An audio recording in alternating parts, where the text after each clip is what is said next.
బాగా మీరు మీ పర్ఫార్మెన్స్ చాలా బాగుంది. దీంట్లో మాత్రం తల్లి క్యారెక్టర్గా మీరు ఎక్సలెంట్ చేసారు మేడం. నేను మనల్ని అయితే ఎడిట్ చేసారు. మీరు వచ్చినప్పుడు అలాగా సెంటిమెంట్ ఏదైతే సీన్స్ ఉంటాయో చాలా బాగా కనెక్ట్ అయినా కళ్ళకి నీళ్ళు వచ్చేటట్టు చేసారు మేడం. చాలా బాగుంది మూవీ. అంటే ఆ ఫీల్ అవ్వాలి ఆడియన్స్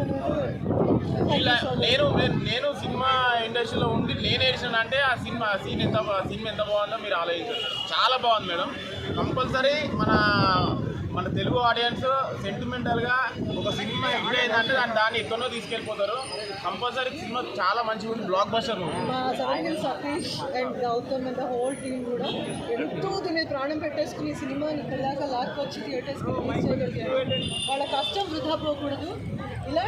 ఇలాంటి టీమ్స్ ఇంకా ఎన్నో ముందుకు రావాలి. ఎంతోమంది డిబ్యూటెంట్స్ డైరెక్టర్స్ కానీ యాక్టర్స్ కానీ ముందుకు వెళ్ళాలి. వాళ్ళందరినీ మీరు బ్లెస్ చేసి తప్ప ముందుకు వెళ్ళాలి. It's not about me. నేను 100 సినిమాల్లో వాళ్ళకి నేను వస్తాను, బట్ నాకు వాళ్ళు I feel very special today. చాలా బాగా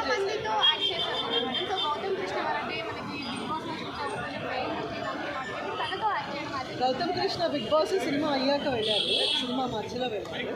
సో బిగ్ బాస్ వెళ్ళిన దగ్గర నుంచి కాకుండా గౌతమ్ కృష్ణ ఫస్ట్ నుంచి చూసినప్పటి నుంచి ఐ ఫీల్ లైక్ నాకు ఎప్పుడు ఏంటంటే నా రియల్ సన్, నా రియల్ ఫ్యామిలీ అనే feeling. The same feeling with every film, every actor. నేను అమ్మగా చేసినా ఇంకొక చేసినా I feel that they should all be doing very good. And ఈ ఫీల్ అయితే ఇవాళకి కొంచెం స్పెషల్గా ఉంది. ఎందుకంటే కష్టపడ్డాడు అబ్బాయి చాలా. టీం అంతా చాలా కష్టపడింది. God bless him and all. మీ అందరు కూడా